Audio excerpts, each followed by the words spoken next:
Today, we're going to look into a recent case that's left many people heartbroken and angry. An elderly man stepped out for a quiet evening walk with his dog, and just an hour later, he was clinging to his life in a hospital bed, the victim of a brutal and unprovoked attack by 2 children. But what if I told you that, despite all the evidence and confessions, justice still wasn't fully served? Let's break it down, because someone needs to speak up.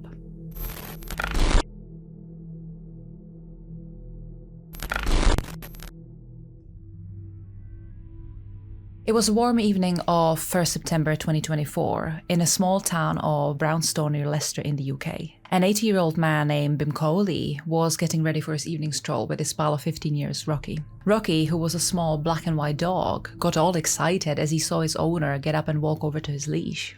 And Mr. Kholi smiled at Rocky, who was already standing by the front door wagging his tail. He attached a leash to Rocky, shouted a quick goodbye to his family and left the house. As pretty much every day, Mr. Kholi was going to take Rocky to Franklin Park that was located practically next door to his house. As Rocky was getting on with his age, he couldn't really walk far anymore, and so the park was just perfect for this. At 5:05 p.m, the CCTV camera actually caught a glimpse of Mr. Kholi with Rocky just moments before they entered the park. But nobody was prepared for what happened next. As Mr. Kholi entered the park, he greeted another dog walker and just continued along the pathway. And just a few minutes later, a group of 5 local teenagers from between the ages 12 and 13 also entered the park. They spotted Mr. Kholi and immediately headed over his way. Mr. Kholi had seen them before and remembered that these were actually the teenagers that several weeks ago tried throwing some apples at him. But even with this, Mr. Kholi paid them no mind and just continued on his walk. And out of nowhere, Mr. Kholi actually heard one of the boys started shouting racial slur at him. And so Mr. Kholi turned around and saw that the boy, who was now also wearing a balaclava on his head, was clutching a slider in his hand.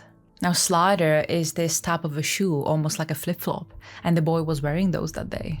3 of the 5 kids had left the scene at that point, so it was just the 13-year-old boy and the 12-year-old girl who were now standing in front of Mr. Kholi. And what these 2 did next continues to make headlines even across the country now.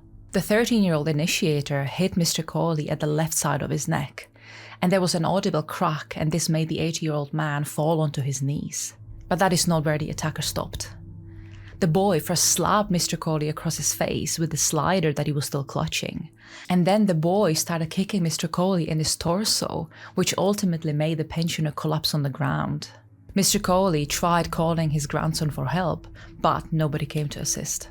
The 12-year-old girl, laughing at what the friend was doing to Mr. Kholi, and she was actually egging him on as well, she had decided to record the whole incident on her phone. After the boy stopped kicking Mr. Kholi, together with the girl, they just ran away, leaving the hurt man on the ground with no help. They would too be actually caught by the same CCTV at 5:15, sprinting away from the park. And it wasn't until 6:28 p.m. when Mr. Kholi was found by his grandson. He was still laying on the ground and was in pure agony. Mr. Kholi's daughter and other family members joined shortly after, and that is when they found out that their dad and granddad had been brutally attacked.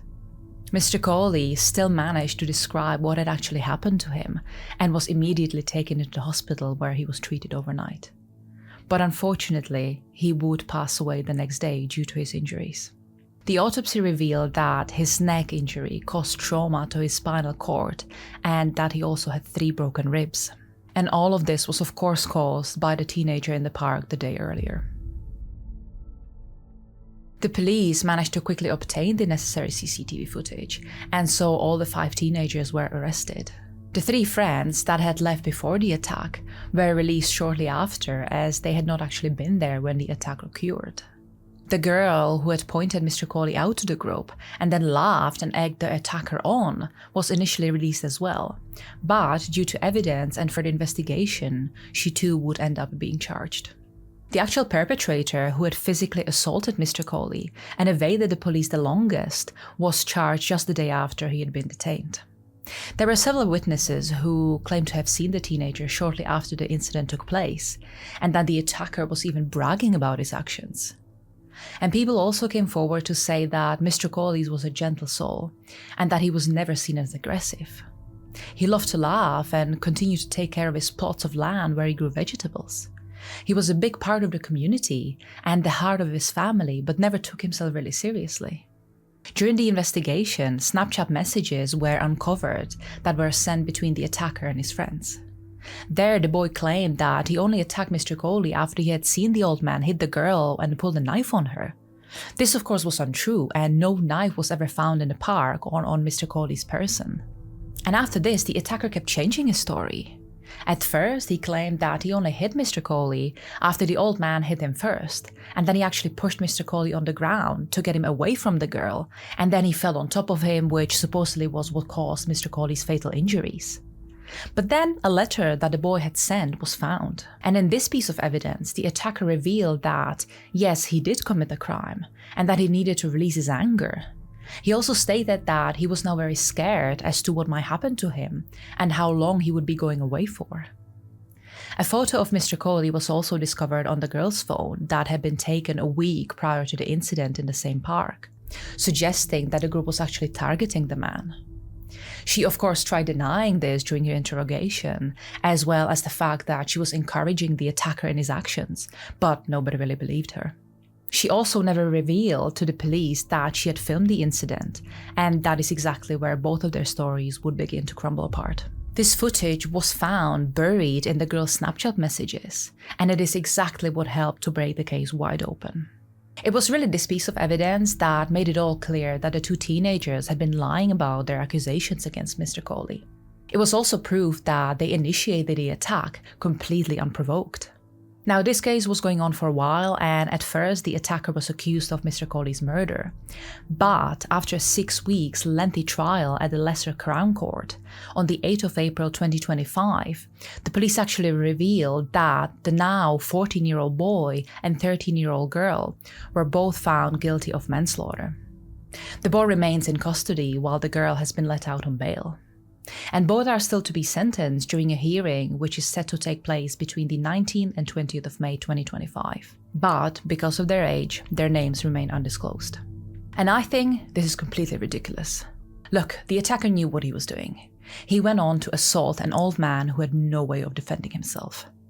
This was a completely unprovoked situation, so clearly this little shit has some issues he needs solving. But honestly, how messed up do you have to be to take on your so-called anger on another defenseless person? Now that is a choice, not a whoopsie, shouldn't have done that, now I get a slap across my wrist for that. No, an innocent man had died because of this attack. And just because he didn't die on the scene, it doesn't mean that the teenagers didn't kill him. They did, and so they should be charged for murder. I say both of them because the girl who just watched and laughed and did nothing to stop the attack is as guilty as the other one. They both just fled like cowards afterwards and then lied to the police and court to cover up their tracks. Honestly, they should be tried as adults because their actions prove that there are no innocent children. Honestly, I think they're both complete waste of space and they don't deserve another chance in their life. Shame on them and shame on the families for being raised up like that. If they have no idea how to behave in public, then they shouldn't be allowed to be outside. They should be locked up in prison where they belong. Honestly, cases like this make me so mad. It's completely ridiculous how the jurisdiction system is set up, and not just in the UK. I recently covered another case where the underage killed, and they too were not prosecuted properly. All this is really doing is letting dangerous people back on the streets, and it is only a matter of time before they committed more crimes later on. Honestly, I don't care if they're underage or that they maybe will learn from these mistakes and change. They just won't. These two bastards can't undo their actions. They should pay for what they have done. They've made their bed. They should rot in hell for taking a father and a grandfather away from his family before his time.